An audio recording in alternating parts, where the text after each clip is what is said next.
Senadora Paola Holguín, muy buenos días. Muy buenos días, doctor Fernando. Un saludo para usted, para sus compañeros y para todos los oyentes de la Hora de la Verdad. Cuando supimos que el ministro del Interior, Guillermo Rivera, había puesto un denuncio contra usted por calumnia e injuria, por las revelaciones que usted hizo alrededor de Fonsecon, una platica 300.000 millones de pesos por año que se esfumó, plata destinada al orden público y a la seguridad ciudadana, exclusivamente. Esa plata se esfumó. Cuando supimos, volvemos al tema de esa denuncia, dijimos, el ministro Rivera no sabe con quién se metió.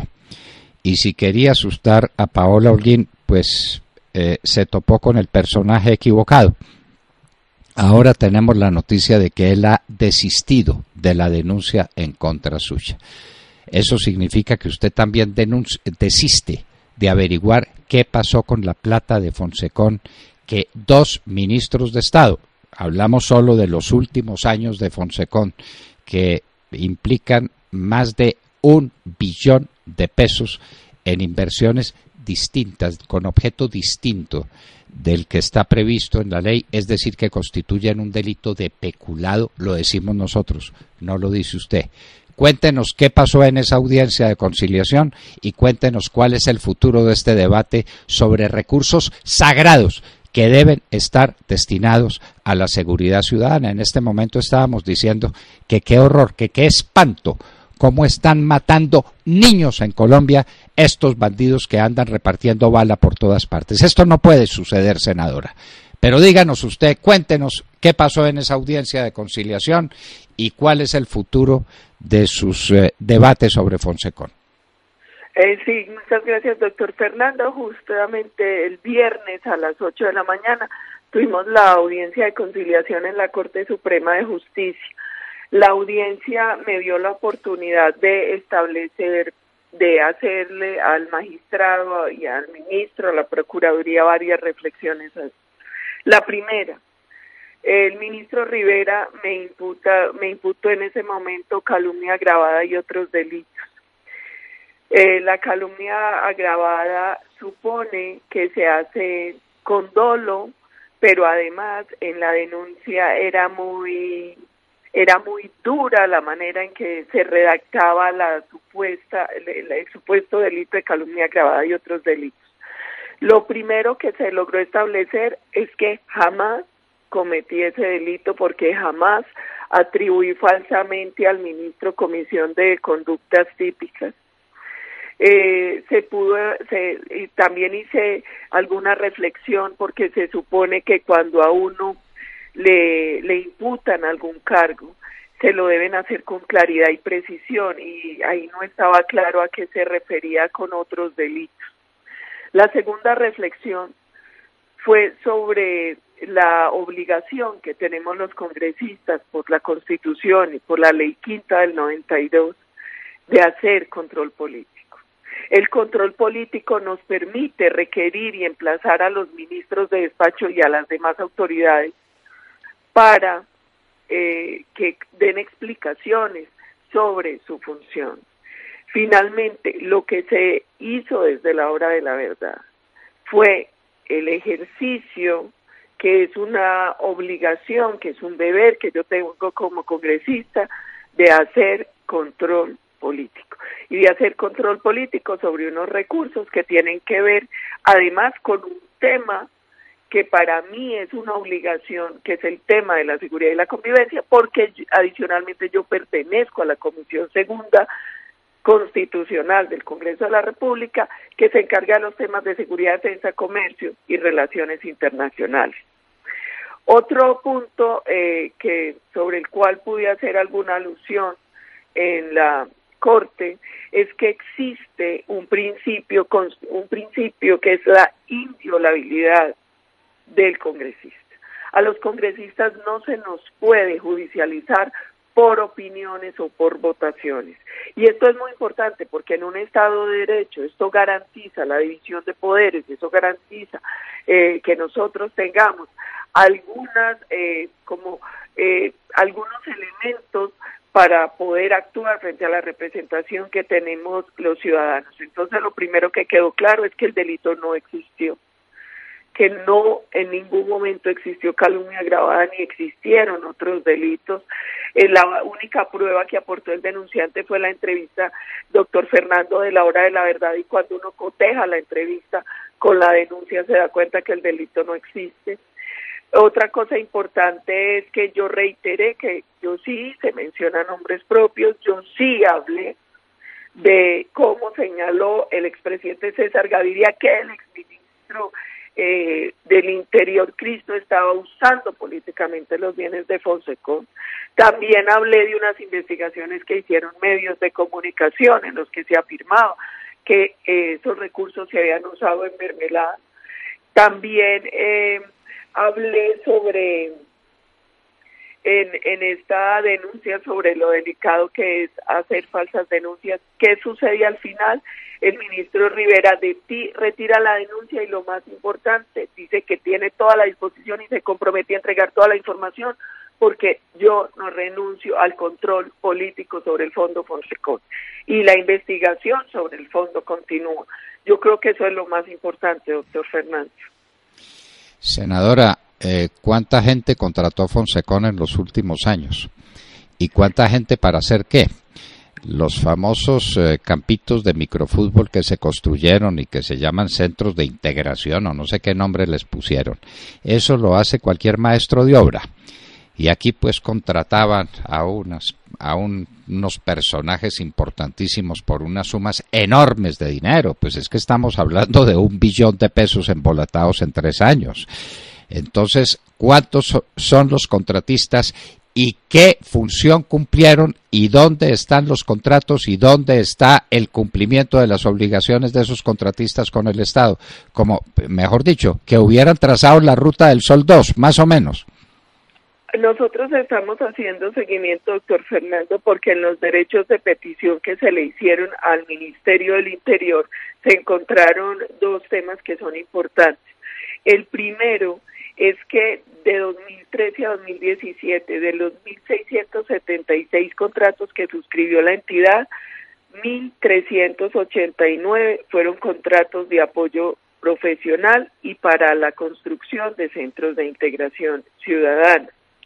Es muy importante también hacer claridad sobre algo que está dentro de la respuesta a los derechos de petición del Ministerio, y es como gran parte de los recursos se emplearon en funcionamiento y no en inversión, que eso también es muy importante revisarlo. Por ejemplo, en 2014 fueron más de 258.000 millones en funcionamiento y solo 57.000 millones en inversión.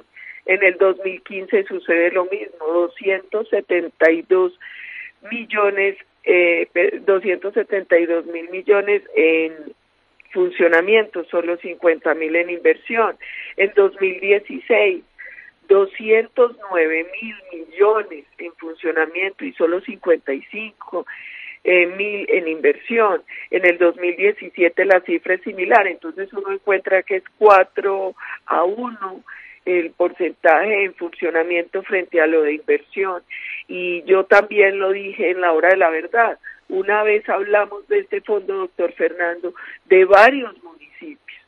Solo en Antioquia, en más de 60 municipios, se hicieron estos centros de integración. De varios municipios empezaron a escribir ciudadanos, a decir que las obras estaban inconclusas, que se investigaran posibles sobrecostos sobre las obras. Entonces, muy importante que la investigación sobre el fondo continúe, y sobre todo por lo que usted decía, doctor Fernando, que hoy estamos teniendo problemas graves de seguridad y convivencia en el territorio. Bueno, senadora, pero hay una esperanza. Viene el 27 de mayo, ese día el país se jugará su futuro y estamos cerrados y con toda claridad y sin ambajes ni ni reticencias con la candidatura del doctor Iván Duque. ¿Cómo va eso en Antioquia y en los sitios que usted visita? ¿Qué palpa? ¿Cuál es el sentimiento ciudadano frente a esas elecciones? Porque mucho más que las encuestas, lo que vale en estos momentos es pulsar la opinión de la gente. Si hay un rayo de esperanza y si la gente está dispuesta a batirse, como se batió aquel famoso 2 de octubre, en el que derrotó toda la mermelada y toda la presión y toda la fuerza del Estado para derrotar el plebiscito.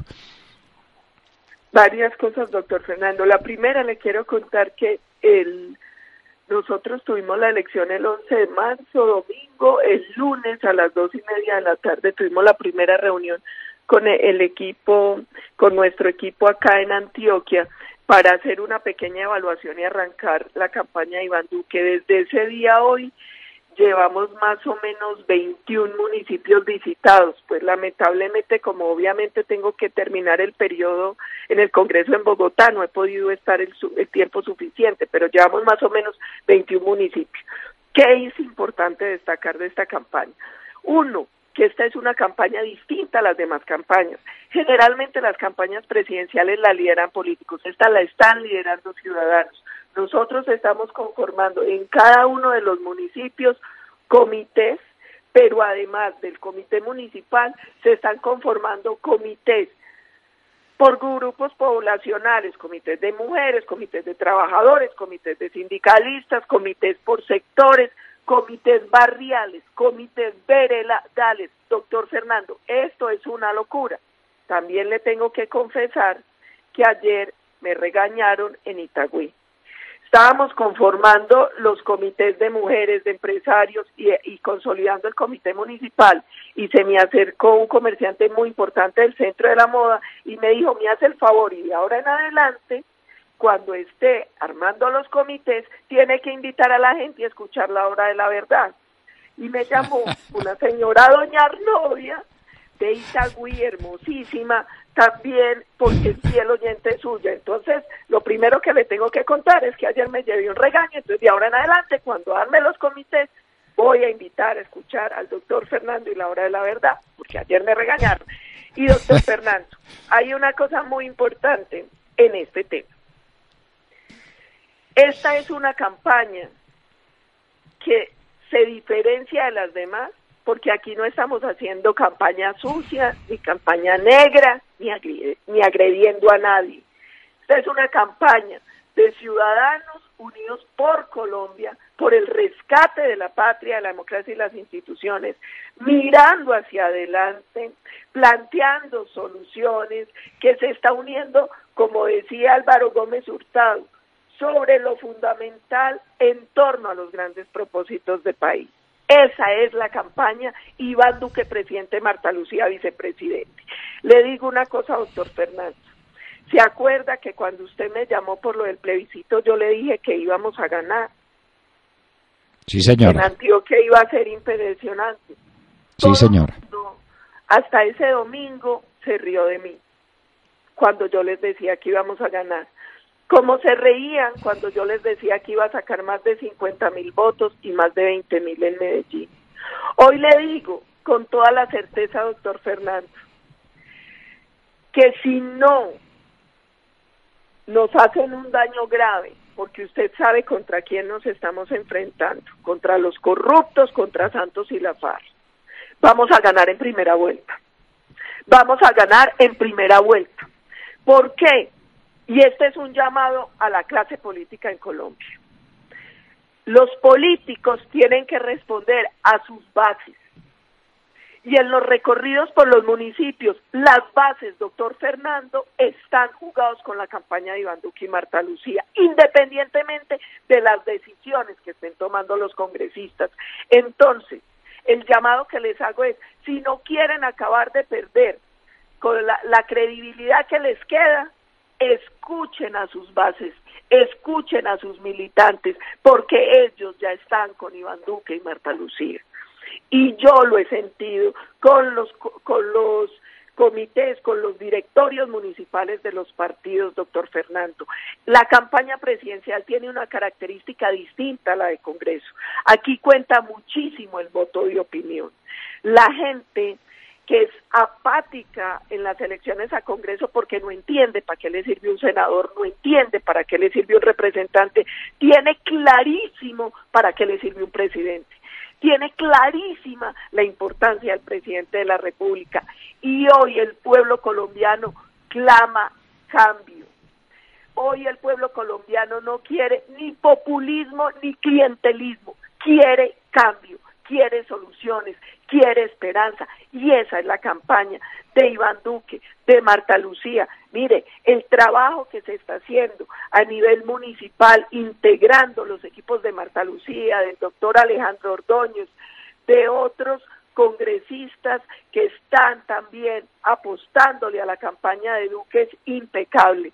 Esta es una campaña de entusiasmo, de esperanza, y doctor Fernando, créame que es muy dura. Si en la mía yo me molí, yo les decía, lo que me quede, ayer que me reuní con empresarios de vida y de energía, me la gasto en esta. Y todos nos tenemos que restiar y seguir el ejemplo que usted nos está dando desde la hora de la verdad, todos los días llamándonos al rescate de la patria, y en eso estamos, doctor Fernando. Pues, senadora, qué consolador y qué estímulo es escuchar su voz.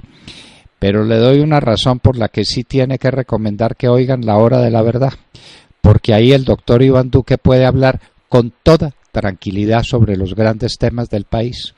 Ayer en el debate de RCN, muy lindo, muy bien montado, 1 minuto para que se expusiera un tema. Aquí el doctor Iván Duque habla el tiempo que necesite para exponer el tema que quiera, porque es de eso de lo que se trata, de que el pueblo sepa cuál va a ser su destino cuando Iván Duque sea presidente de la República. Solamente ayer nos hizo una presentación sobre temas de ciencia y tecnología, no sé si usted lo escuchó, si no lo escuchó, lo va a tener que oír en diferido, porque fue una página magistral sobre ciencia y tecnología. ¿Cuánto tiempo? El que él quiso disponer. ¿Cómo tiene que ser? ¿Cómo tiene que ser? A una persona como Iván Duque no la pueden encerrar en el calabozo de 30 segundos para replicar o de 1 minuto para exponer un gran problema nacional. Eso no puede ser. Nosotros entendemos las afugias del tiempo que hay, desde luego que las entendemos, pero el país tiene derecho a saber qué piensa Iván Duque, como tenía el derecho de saber qué pensaba usted cuando aspiraba al Senado de la República, y por eso la votación que sacó, la más grande del país en el Centro Democrático después de la de Álvaro Uribe Vélez. Nada menos que eso, y nada menos que esa responsabilidad es la suya, porque usted es la figura más notable, de acuerdo a lo que dice el pueblo, y la voz del pueblo es la voz de Dios, ¿no? Es la figura más notable del Centro Democrático en la política, gústele o no le guste, eso es así, lo mandan así las cifras, las realidades políticas que se expresan de esa manera, porque nosotros creemos en la democracia basada en la voz de las mayorías. Senadora Paola Holguín, no sabe cuánto nos enaltece su presencia en La Hora de la Verdad, y hágase moler también. A usted no hay que incitarla mucho a eso, pero en esta campaña nos estamos jugando el porvenir, y sí, yo le confirmo, vamos a ganar en primera vuelta, por trucos que estén haciendo ahora, por encuestas que no son encuestas que saquen sino juegos matemáticos, a ver cómo disminuyen la realidad o cómo la tergiversan. Lo cierto es que el pueblo colombiano quiere a Iván Duque porque es su esperanza, la esperanza para redimir un país que está empobrecido, en manos del narcotráfico, en medio de una terrible violencia y en manos de un Estado cuya situación económica, fiscal, es sencillamente deplorable. Senadora Paola Holguín, la felicito por su debate con el ministro, que terminó como debía terminar en ese punto, pero usted tiene que seguir, porque necesitamos saber qué pasó con la plata de Fonsecón, porque es nada menos la manera como el ministro más importante del gabinete, según el orden de jerarquía que está establecido por la ley, el que tendrá que explicarle al país qué hizo con semejante cantidad de dinero. Es que 300.000 millones de pesos es mucho dinero y 250.000 millones de pesos en gastos de funcionamiento, eso es sencillamente grotesco. ¿Cuál es la verdad? ¿Para dónde se fue esa plata? ¿Cómo es la mermelada que se pone sobre la tostada con los dineros de Fonsecón, es decir, con los dineros destinados a mantener el orden público y a conservar o recuperar ahora la seguridad de los colombianos? Necesitamos saberlo. Senadora Paola Holguín, mucho ánimo y atrás ni para coger impulso.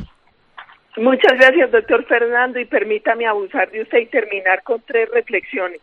La primera, gracias, porque el control político tomó la relevancia que tomó gracias a la entrevista de la Hora de la Verdad. Fue allí donde la ciudadanía pudo conocer sobre la investigación y empezó a llamar a entregar más información.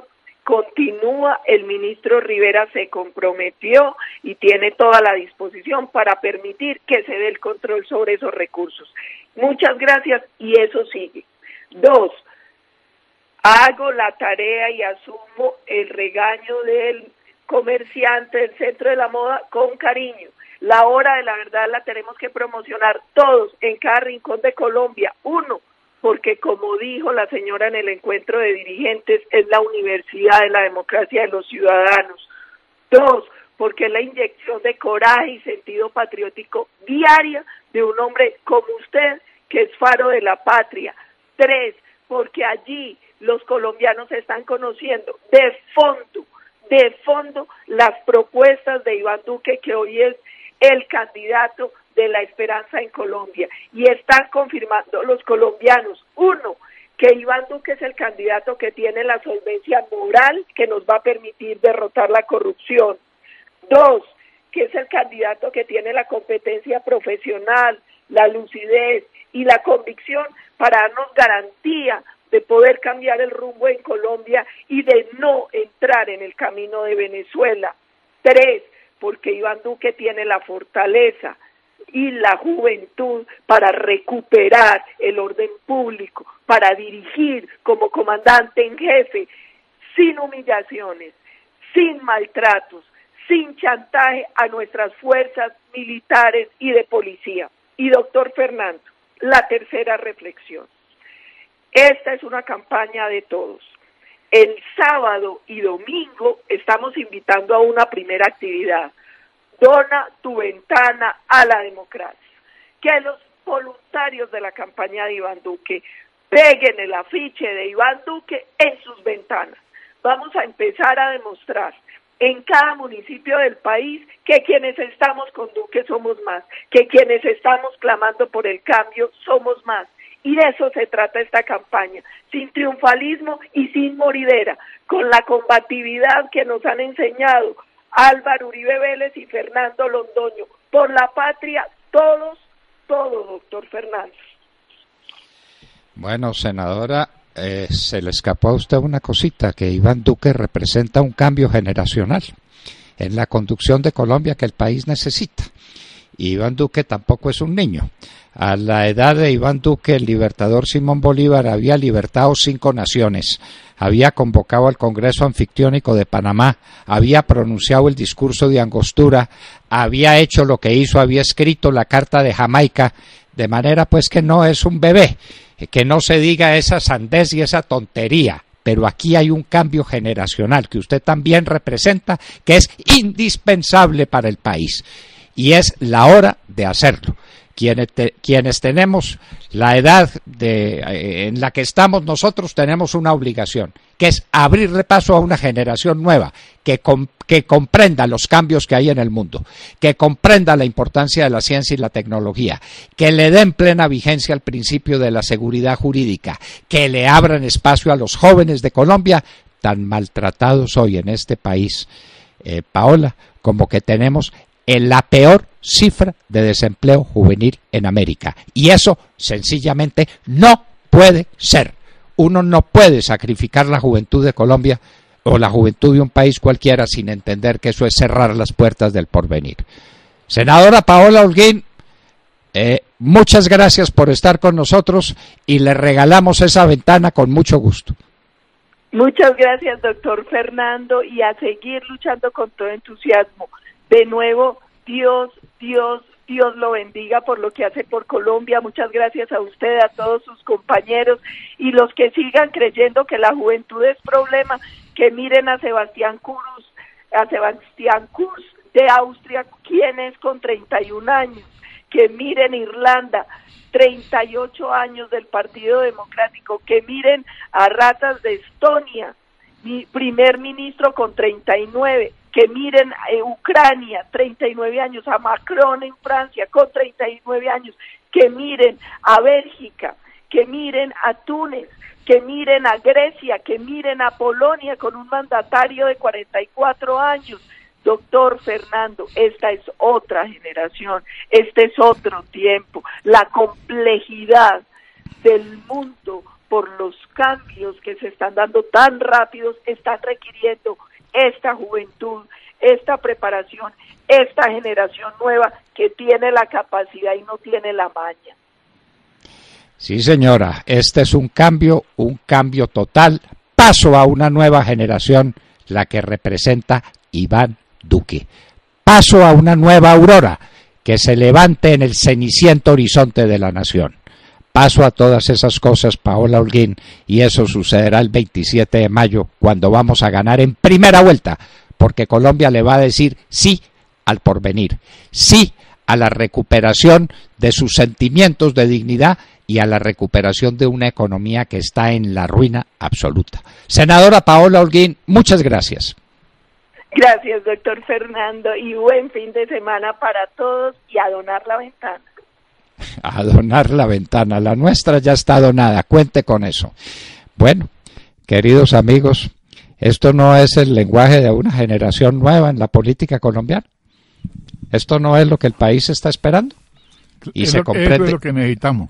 Ah, por eso. Y se comprende por qué Paola Holguín fue la senadora con mayor cantidad de votos en el Centro Democrático después de Álvaro Uribe, por supuesto.